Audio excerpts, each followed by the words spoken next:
individuales de sus profesores, darle lucimiento, invitar, que no sea el propio profesor el que efectivamente se tenga que buscar todos los actos, sino que la propia universidad incentive a los profesores y les dé difusión, que la propia universidad se encargue de gestionar la producción científica de sus profesores y que la propia universidad les invite para colaborar o les busque editoriales externas incluso a la universidad para que difundan, porque en la medida que los profesores se difundan su marca personal, aparejada difunden la marca de la universidad a la que pertenecen. El problema es que las universidades tienen cierto descontrol, sobre todo, por lo menos en España, las universidades públicas le dan tanta autonomía al profesor que en cierto aspecto lo dejan de lado, ¿no? Eso no sucede tanto en la Universidad Británica. Por tanto, y reflexionando, la marca de la universidad la crean las personas, se consolida con el tiempo de cada siglo y está basada principalmente en intangible, en el conocimiento, que es intangible, el conocimiento de las personas y el conocimiento que las personas dejan registrados en documentos científicos. ¿Conocéis alguno la anécdota del césped de Cambridge? Vamos a contar historia. Cuentan que un multimillonario americano, podría ser Donald Trump, que también tiene su propia universidad, fue a visitar a Cambridge, ¿no? Y después de varios días estaba asombrado y le pidió al Chancellor, que es como el rector de Cambridge, mira, Cambridge me gusta, lo histórico y tal, pero lógicamente en mi país eso pues, no podemos llevar la historia, ¿no? Pero en cambio me he fijado que tenéis un césped estupendo y los alumnos están todo el día jugando en el césped y yo en cambio en mi mansión de California llevo 3 años con el césped, todos los años lo tengo que replantar, funciona fatal. ¿Cómo lo hacéis? Esto es facilísimo. Nosotros lo regamos todas las semanas, si llueve perfecto y si no llueve lo regamos. Lo cortamos cada 2 semanas y si usted sigue esta dinámica, al cabo de 1000 años le sale un césped perfecto. O sea, las universidades necesitan tiempo, no funcionan a corto plazo, ¿no? La marca universidad no se genera a corto plazo. A corto plazo solamente vienen los aspectos negativos. Las universidades son marcas que tienen que proyectarse a medio y a largo plazo con gran continuidad.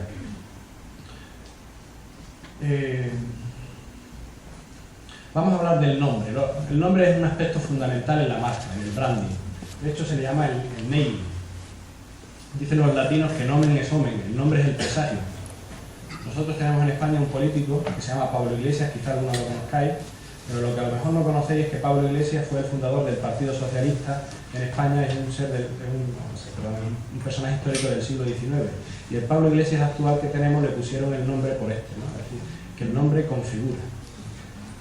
Los nombres de las universidades son fundamentales, los nombres de las revistas científicas son fundamentales, y los nombres de los académicos ni os cuento. Estas son las principales características que tiene que tener un nombre de marca. Por supuesto, lo principal es que nos distinga del resto. No puede ser que haya una universidad que se llame igual que otra, no puede ser que existan revistas que se llamen iguales que otras, y esto sucede. Y no puede ser que haya autores que se llamen, y esto sucede porque el nombre no es original, sino que se lo ponen los padres y demás, ¿no? Por tanto, lo fundamental en un nombre es identificarlo. Y además en la academia yo le añado un valor más. En la academia lo fundamental en el nombre es que se identifique y sea difícilmente manipulable. Es decir, que después vengan las bases de datos británicas y no nos manipulen el nombre y nos lo cambien y sean incapaces de identificar. Bueno, normalmente ya sabéis que los nombres de las universidades responden a la toponimia, el nombre de la Universidad de Medellín, Universidad de Cali, Universidad de Granada, es decir, son nombres que las principales universidades más que se ponen así. También hay nombres patronímicos, esto es muy típico del mundo árabe, nombres donde la universidad tiene Universidad Rey Hassan tal, o la Universidad Rey Juan Carlos en España, o la Harvard University.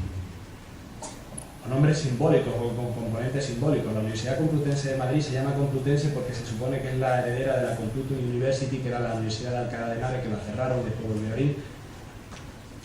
O la Universidad de la Arcadia, que ahora os contaré esa historia. Hay universidades que en el nombre además incluye la descripción. Si es una universidad a distancia, si es una universidad privada, particular, si es una universidad pública, si es internacional, en fin. Y la contracción sabéis que es fundamental. Hay universidades que se conocen por la contracción más que por el nombre. El MIT, la UNED en España, la UNIR.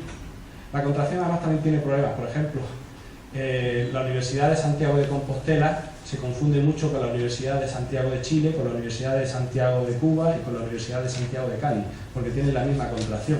Este problema hizo que en el ranking de Shanghai de hace unos años a la Universidad de Santiago de Compostela le añadiesen artículos producidos en la Universidad de Santiago de Chile, con lo cual, sí, cosas a las que no estamos...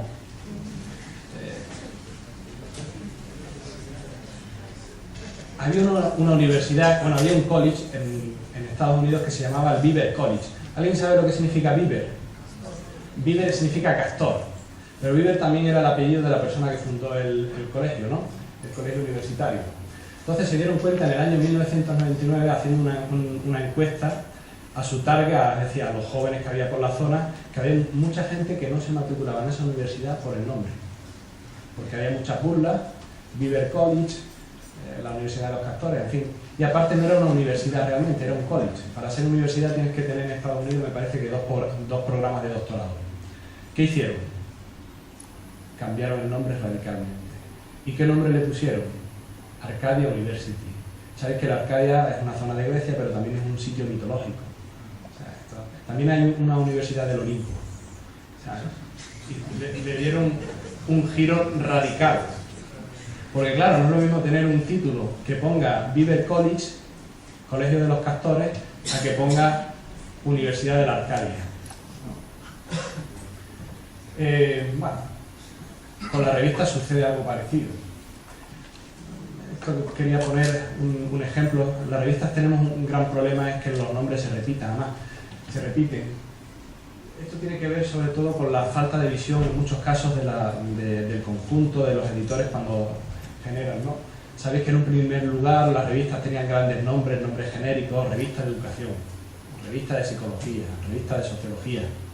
Esto es la primera fase. Después las revistas empiezan a tener nombres nacionales, revista española, revista colombiana, de tal. Las revistas después se empiezan a especializar, empiezan a añadirle el término internacional, y últimamente la tendencia es hacer revistas en inglés, aunque nadie en la revista sepa hablar inglés. Esto sucede, y yo conozco varias revistas. Tenemos un título de la International Journal. Tenemos que tener también mucho cuidado con los títulos, porque los títulos son utilizados por las revistas Predator para engañarnos. Es decir, las revistas Predator lo primero que hacen son ponerse títulos muy similares a revistas que ya existen. International Journal of Education. Títulos así muy sonoros, muy rimbombantes. También sucede, esto es un poco frecuente, pero las revistas muchas veces van evolucionando. Una revista que era nacional, de repente la indexan en una base de datos, se convierte en una revista internacional, y entonces la revista que era nacional, que su título era en alemán, pues de repente pasa a nombrarse en inglés y además le cambia el título. La Revista Nacional de Geología Alemana pues pasa a llamarse Revista Internacional de Estudios Geológicos. Y esto sucede, ¿no?, en inglés.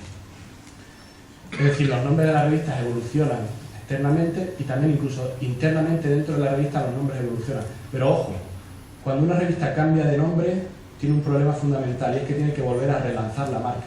Tenemos una marca que ya conocía y tenemos que volver a relanzarla. Y además, si están en JCR, en Web of Science, tienen cierta penalización. Pierden los 2 años, entonces durante un año solamente obtienen el factor de impacto mediante la cita de un año y demás. Y con los autores sucede algo parecido. Lo fundamental en un autor, lo fundamental en la marca de un autor es que sea identificable fácilmente, que sea recordado, que tenga un apellido que no lo confunda con otros, ¿no? Nosotros, los latinos, tenemos un problema, bueno, tenemos muchos problemas, también tenemos muchas ventajas y virtudes, pero los latinos con nuestros nombres tenemos un problema interesante, y es que la ciencia, eminentemente, los productos científicos son eminentemente anglosajones. Y los anglosajones tienen un apellido y 2 nombres, y nosotros tenemos 2 nombres y un apellido. Entonces, cuando nosotros publicamos en revistas, y estas son indexadas en base de datos en productos anglosajones, ellos creen que nuestro segundo apellido es el primero, y nos lo cambian. Por ejemplo, yo me llamo Rafael Repiso Caballero, y entonces automáticamente ellos dicen que yo me llamo Caballero, Rafael RR, Caballero. Eso significa que desperdiga un poco mi producción científica. Por eso es muy importante en la marca del académico tener una firma científica que sea fácilmente identificable y recordable. Yo, que tengo un apellido raro, Repiso no es un apellido que habréis escuchado mucho, ¿verdad?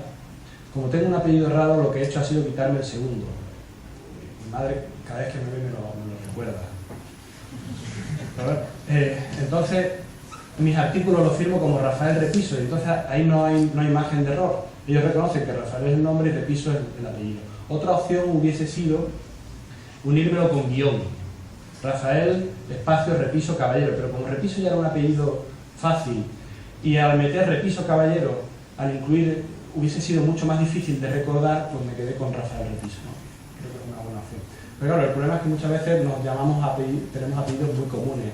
Nos llamamos García, nos llamamos Sánchez, Jiménez, y García y Sánchez y Jiménez hay muchísimos, ¿no? Con lo cual las estrategias para hacerse las firmas científicas se complican un poquito. Yo recomiendo, no voy a profundizar en esto, recomiendo un manual, una propuesta que hizo el grupo F3, que además la adoptó la Fundación Española para la Ciencia, sobre cómo elegir el nombre. Las revistas científicas son las primeras interesadas en que sus autores firmen correctamente.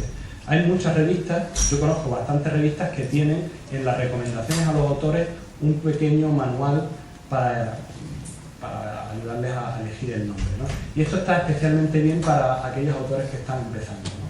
Es decir, si esto lo atajamos de raíz, perfecto. Bueno, ¿cómo es la marca personal del académico? La marca personal branding normalmente es un reflejo de valores, fortalezas, personalidad, imagen, pero en el académico la base fundamental es el trabajo. Es decir, tiene que haber una coherencia entre el trabajo y los valores, entre la fortaleza y el trabajo, entre la personalidad y el trabajo, incluso entre la imagen y el trabajo. ¿Cómo voy de tiempo? A ver si termino pronto y tenemos una sesión de preguntas. Bueno, mi director de tesis, cuando empecé a hacer la tesis con él, me dijo: Rafael, tú tienes que desarrollar 3 habilidades que en tu área son fundamentales. En primer lugar, tienes que desarrollar idiomas. Perfecto, voy estupendo. En primer lugar, tienes que desarrollarte en idiomas, empezando por el inglés. En segundo lugar, tienes que profundizar en metodología, en la estadística. Y en tercer lugar, en informática. Es decir, estos son los 3 niveles que tienes que desarrollar. Estos son los 3 niveles clave que hay en documentación. En otras áreas hay otros niveles. Y después hay una serie de aspectos que tienes que efectivamente dominar. Tienes que dominar la escritura, tienes que dominar la comunicación, porque te vas a estar comunicando constantemente. Te vas a comunicar con tus alumnos, te vas a comunicar con tus colegas a través de la academia, a través de artículos, a través de ponencias, de comunicaciones. Y en la comunicación y en la relación con las personas los valores son fundamentales. O sea, el científico tiene que buscar la verdad por encima de todo. Y esto además se vuelve. Tiene que ser una persona íntegra. Trabajamos con alumnos que son personas en formación, el respeto, la empatía. Estos son valores que además yo diría que no son negociables. Hay cuestiones que uno puede efectivamente desarrollar, no desarrollar. Hay uno que puede desarrollar más la agresividad, que no está mal, el entusiasmo, otros pueden. Pero hay valores que el académico, en su visión docente, en su formación docente, en su formación investigadora, tiene que desarrollar. Y son la honestidad, la confiabilidad, la integridad, el respeto, la discreción, la empatía y la asertividad, ¿no? Por supuesto, las fortalezas, que es lo que hablé antes, los conocimientos teóricos son fundamentales, los conocimientos metodológicos, la creatividad, idiomas, todo este tipo de cuestiones. Hay profesores que son muy creativos y hay otros que no son creativos. Chicos, perfecto. Lo genial es que en un grupo de investigación haya uno que sea creativo, otro que sea metodológico y entre esos se compenetre. Hombre, lo ideal sería que alguien lo fuese todo, pero estas son características y habilidades de la persona. Y la imagen, que es fundamental, porque la imagen es el primer contacto que tenemos con el alumno, que es el primer contacto que tenemos con la persona, y en la academia, que es una academia internacionalista, la imagen a veces es lo único que tenemos del otro, es decir, lo hemos visto en una foto, sabemos cómo es, o el alumno nos ve. Yo de Emilio tenía cierto conocimiento y la imagen, pero poco más, ¿no? Ya cuando lo tratas en profundidad adquiere, ¿no? La imagen es fundamental. y hay que cuidarla. Esto no sé si nos dará tiempo. La universidad se parece mucho al ejército. La gente se va colgando medallas, un artículo, un libro, un cargo. Entonces, vamos con el currículum a todos lados, ¿no? Y el currículum, yo no sé cuántas veces lo actualizaréis ustedes al año, pero yo casi cada 2 meses.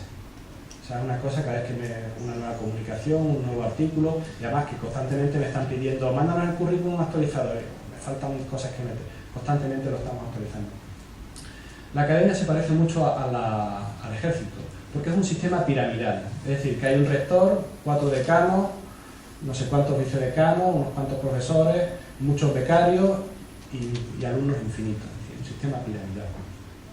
Para progresar en este sistema piramidal, la única forma es la evaluación de méritos. Y al igual que los militares, nos estamos constantemente evaluando.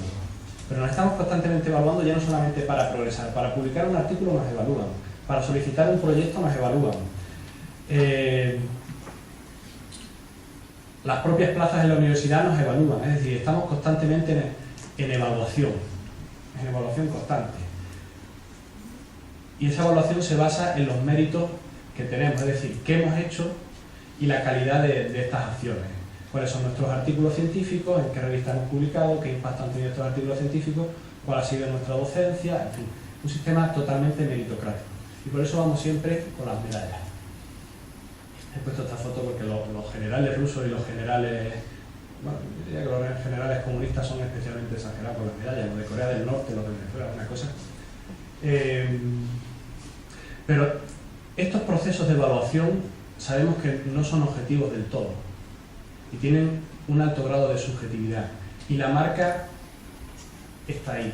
Entonces, cuando nosotros tenemos una revista, un artículo en nuestra revista y solamente podemos publicar uno y tenemos 2 artículos que más o menos tienen la misma calidad y uno viene publicado por una persona de gran prestigio y otro por un autor que nadie conoce, ¿qué publicamos? En igualdad de condiciones parece que la marca nos tira. Y esto sucede lo mismo. En una plaza, en igualdad de condiciones, la marca marca.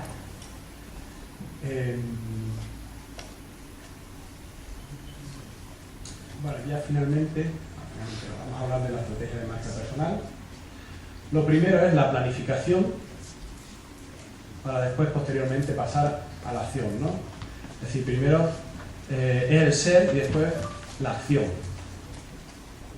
Lo primero que tenemos que preguntarnos, tenemos que hacer una autoevaluación fuerte de quién soy y qué me gustaría ser, o qué quiero ser de mayor. ¿Qué me diferencia? ¿Quién soy? ¿Qué me diferencia? ¿Cuáles son mis valores? ¿Cuál es mi personalidad? ¿Cuáles son mis fortalezas? ¿Cuál es mi imagen? Después tengo que pensar qué puedo cambiar, si quiero cambiar, si estoy... Lo mismo con nuestra revista, ¿eh? Esto es algo que lo podemos aplicar a personas, pero se puede aplicar a la revista. ¿Qué estamos dispuestos a cambiar? ¿Cuáles son mis marcas asociadas? ¿Qué me aporta esto? Y por supuesto, ¿qué sacrificios voy a hacer para conseguir estas marcas? ¿Quién soy? El principio del conocimiento es conocerse a sí mismo. Lo segundo, ¿a dónde quiero ir? ¿Qué me gustaría ser de mayor? ¿Qué plaza quiero tener?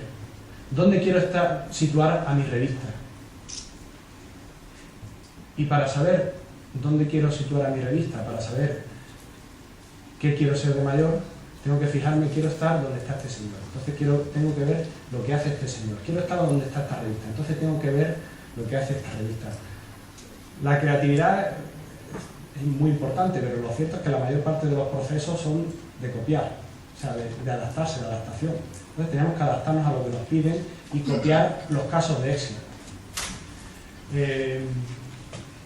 Es fundamental tener modelos. Científicamente debemos de buscarnos cuáles son los modelos de nuestra área.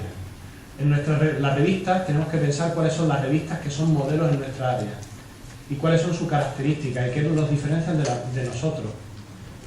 Y oye, si tenemos una revista que es igual que nosotros, tiene los mismos personal parecido, tiene también la misma financiación y esto ha llegado muy lejos y nosotros no, ese es el modelo y tenemos que ver por qué. Ahora, si tenemos, no nos podemos tampoco comparar con la revista de la Universidad de Oxford, porque probablemente la editorial de la Universidad de Oxford le pague 35.000 euros a los editores al año, le pague a los maquetadores y nosotros lo hacemos todo gratis y además el editor lo hace todo. Tenemos que compararnos con modelos lógicos y cercanos, ¿no? Y similares. La comparación no tiene sentido cuando nos estamos comparando con cosas diferentes. Y lo mismo con los modelos de personas. Y algo fundamental. Hay gente que logra el éxito en la vida sin merecérselo. Hay revistas que claramente se posicionan haciendo trampas sin merecérselo y tal. Eso no son modelos. Y como no son modelos, no nos tenemos que fijar en ellos. Es decir, porque además la reputación en la academia es fundamental. No son modelos. Si hay alguien que tú tienes mejor currículum que otra persona y esa otra persona la han promocionado a una plaza, por cuestiones poco objetivas, poco fiables, poco transparentes y bastante turbias. No nos tenemos que fijar por eso, por otra cosa, porque además si nos fijamos en eso nos amargamos la vida. Hay gente que conoce los modelos, llegan a los sitios por derecho, porque el ser les hace llegar a los sitios. Y los que no son modelos son otras cuestiones turbias.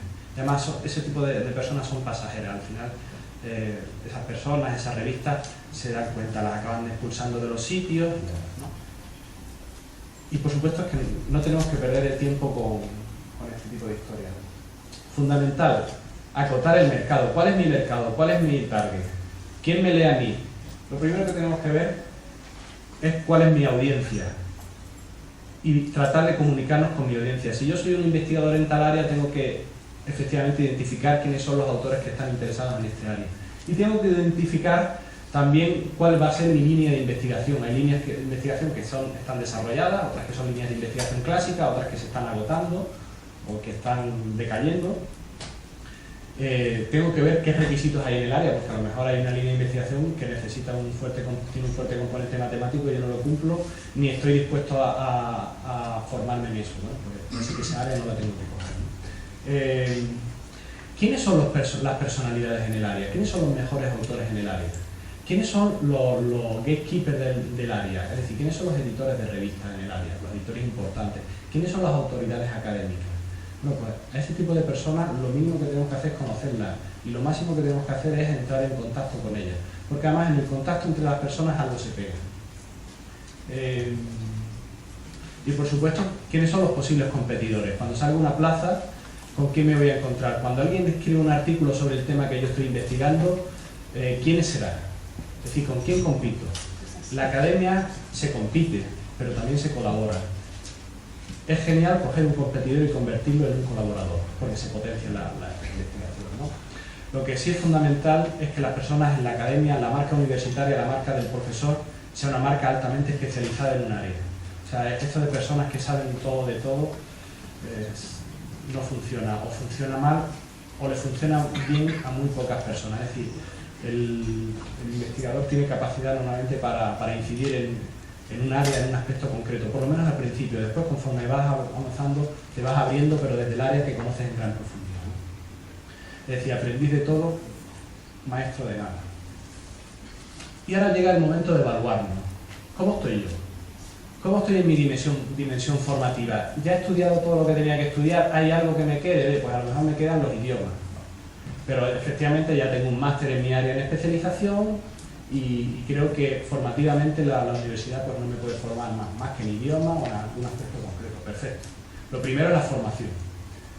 ¿Cómo estoy en la dimensión científica? ¿Publico regularmente artículos? ¿Publico en las mejores revistas? ¿Publico en revistas nacionales? ¿Participo en congresos? ¿Voy yo a los congresos o me llaman a los congresos? ¿Trabajo en revistas científicas o tal? No puedo. Ver que efectivamente qué hitos nos falta por cubrir. ¿Cómo estoy en la dimensión laboral? ¿Tengo un trabajo bueno? ¿Tengo un trabajo relacionado con el área? ¿Tengo un trabajo en la universidad? Por medir. ¿Tengo una categoría que me permite efectivamente dedicarle tiempo a la investigación o me pagan por investigar, que eso ya es lo ideal? ¿Y cómo estoy en la dimensión social? La academia tiene una parte social. Conozco a las personas de mi área, conozco a los referentes, tengo su dirección y me he carteado con ellos y efectivamente tenemos una relación de colega interesante. Entonces este tipo de cuestiones hay que trabajarlas.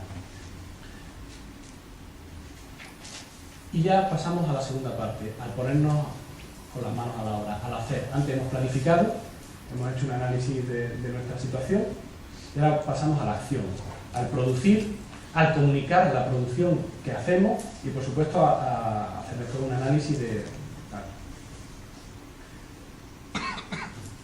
El trabajo siempre tiene una cuesta de aprendizaje.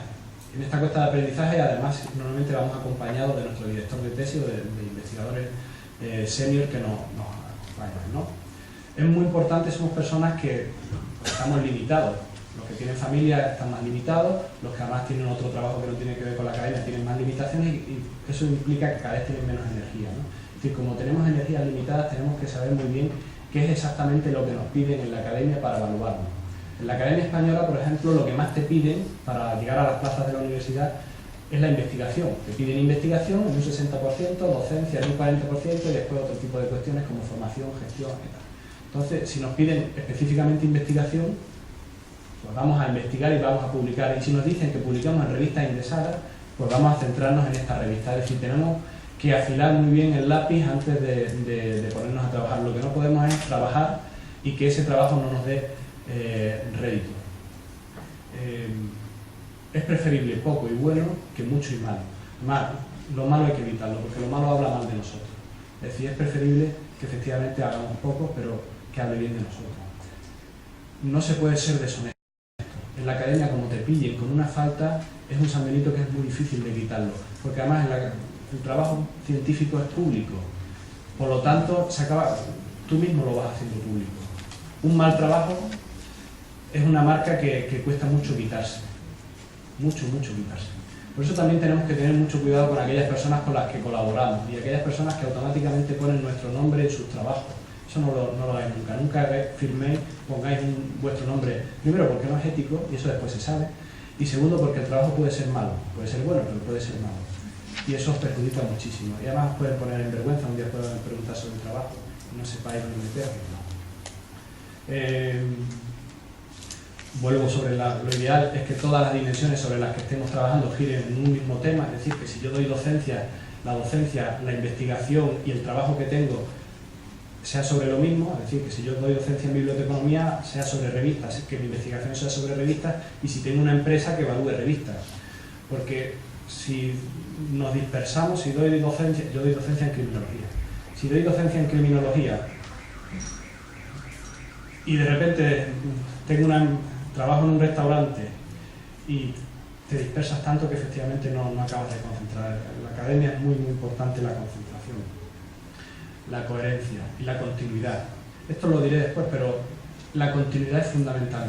Constantemente tenemos que estar trabajando, no nos podemos dormir en los laureles, incluso cuando ya hayamos llegado a una plaza académica que creamos respetable, basada en los antiguos trabajos, tenemos que estar constantemente trabajando. Lo que no se renueva se pudre. ¿Qué comunicamos? Nuestro trabajo. Antiguamente la comunicación científica se hacía eminentemente a través de las revistas. Es decir, las revistas eran un medio de comunicación científica, el principal medio. Pero a día de hoy, desde la aparición de Internet, nosotros individualmente podemos comunicar. Hombre, antiguamente también. Ramón y Cajal, por ejemplo, se dedicaba a mandarle una copia de todos sus trabajos a los grandes sabios de Europa. Él se gastaba el dinero de la familia, hay una serie que se ve cómo se gastaba el dinero de las cortinas de la mujer. Tenía la casa sin cortinas porque prefería gastarse ese dinero en mandarle sus descubrimientos a los científicos de Europa, ¿no? También es lógico que comuniquemos o participemos en los foros comentando noticias relacionadas con nuestro área, siempre y cuando aportemos valor, ¿no? Y por supuesto nunca hay que comentar intimidades, aunque con esto de las redes sociales cada vez se están mezclando estas dimensiones de una manera negativa. Sobre todo tenemos en cuenta que, hombre, yo puedo, si quiero, puedo compartir intimidades con mis colegas, ¿no? Porque son colegas, son adultos como yo, pero oye, es que están también los alumnos. Entonces, tenemos que saber cuál es nuestro sitio y nuestra posición. ¿Qué publicamos? ¿Qué compartimos? Principalmente artículos, comunicaciones, póster, datasets. Oye, si hacemos programas informáticos, pues los compartimos. Esta política de acceso abierto nos beneficia muchísimo. La mejor publicidad que podemos hacer son nuestros trabajos. La mejor publicidad que puede hacer una revista son sus artículos. Una revista son sus artículos y sus autores, ni más ni menos. Y cómo el personal que hay dentro de la revista mejora estos trabajos y mejora y hace que sus autores sean mejores investigadores, ¿no?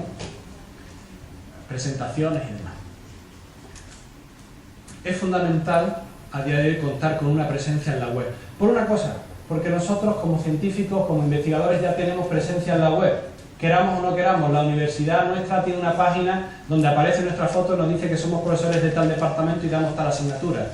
Cuando escribimos artículos y estos se publican, después aparecen en la revista nuestro nombre y en Google Scholar también aparece, es decir, inevitablemente estamos en Internet. Por tanto, lo mejor y lo más recomendable es ser proactivos en esta tarea y que seamos nosotros los que controlamos y los que subamos la información a Internet y no vayamos a remolque, porque así la controlaremos controlaremos y podremos modificar, ¿no?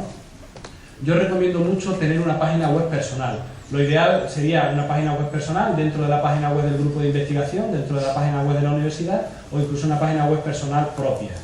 ¿Bien? ¿Y qué tenemos en esa página web personal propia? Nuestro currículum, nuestro trabajo, que es lo que somos.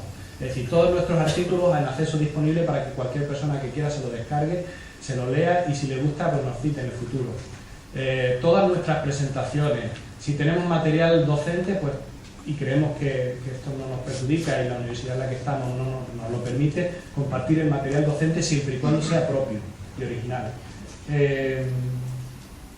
Presencia y participación en foros en el área.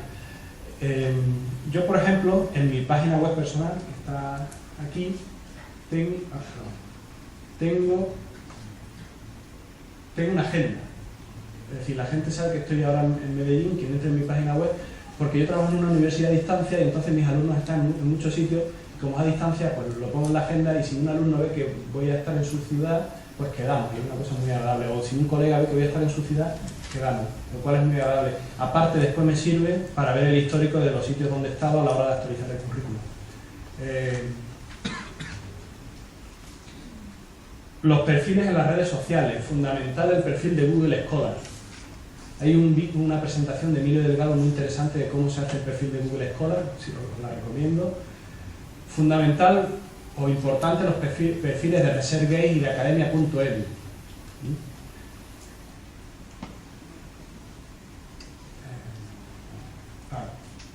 Y una vez que hemos hecho todo este trabajo, tenemos que revisar, porque lo que no se adelantó fue revisor de mi artículo. Y resulta que tuvo acceso a mi artículo en un momento en que tal, y a lo mejor ralentizó mi artículo y hizo que se tardase 2 años en publicar. O sea que el registro de los artículos es un debate en la academia, como si fuese cualquier otro tipo de obra, ¿no? Como si fuese un poema, un libro. Antes, como procedimiento previo y de hacer que efectivamente en tal fecha tú descubriste o investigaste tal tema. Siento responderte otra cosa completamente diferente, pero me has recordado eso. ¿Qué tal? Hola Rafael, soy Alejandro de la Universidad de Antioquia. Tenía una pregunta. ¿Qué universidades conoces que tengan una política institucional de generar la identidad digital de sus profesores? Es decir, uno conoce casos de universidades de Sao Paulo como Google Scholar, pero ¿cuál conoces que sea realmente una estrategia de lo que se llama SEOs, académica? Bueno, eso es, la Universidad de Granada tiene un departamento de bibliometría, pero lo hace muy bien, ¿no? Pero se queda en eso, ¿no? Pero yo diría más allá, incluso gestionar aspectos, incluso que la universidad le gestione las conferencias y la agenda de los profesores. Eso sería interesantísimo. Eso es algo que sí se hace con el rector, los vicerrectores, incluso los decanos, pero en las universidades también hay profesores con mucha valía que potencian el nombre de la universidad fuera de ella. Ya te digo, esto es la Universidad de Navarra. Es una cuestión también de política. La Universidad de Navarra también hace una cosa muy buena. Esto las universidades privadas también lo tienen clarísimo. Tú vas a la Universidad de Navarra y todos los profesores hablan bien de sus compañeros.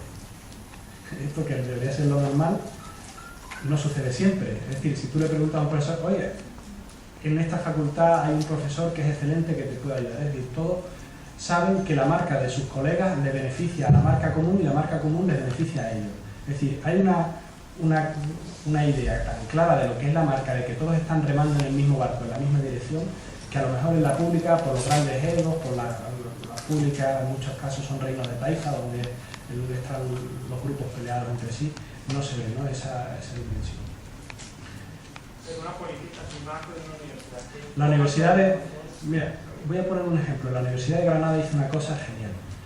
Quería incentivar que sus profesores pusiesen sus documentos en abierto. ¿Qué hizo? Hizo una especie de ranking donde tú ves el ranking de los profesores de la Universidad de Navarra según Google Scholar, según los perfiles de Google Scholar. ¿Qué significa esto? Que para estar ahí, primero tienes que tener perfil en Google Scholar. Los profesores de la Universidad de Granada que no estaban y querían tener, se hicieron su perfil en Google Scholar. Y para estar bien posicionado, la estrategia consistía en que tú hicieses público la mayor parte de tus trabajos para que te contasen las citas. ¿Qué hicieron los profesores? Efectivamente, hicieron público la mayor parte de sus trabajos. Con lo cual, eso benefició a la institución muchísimo, a los profesores también, y son estrategias, ¿no? Este tipo de herramientas benefician muchísimo. Porque además sabemos que la búsqueda de información científica ya no se hace por Web of Science, ni por Scopus, ni por Science Direct, se hace por Google Scholar. Es decir, la presencia en Google Scholar es fundamental para cualquier profesor. Y lo que tienen que hacer, o lo que hacen las universidades que conocen esto, es potenciar, incentivar de forma positiva o de forma negativa que los profesores estén en Google Scholar, hacer que sus repositorios efectivamente estén accesibles a través de Google Scholar y hacer que sus revistas estén perfectamente indexadas de tal manera que aparezcan en Google Scholar correctamente con sus títulos, sus autores y tal, de manera correcta y sin errores, ¿no? Ver potenciales. Gracias.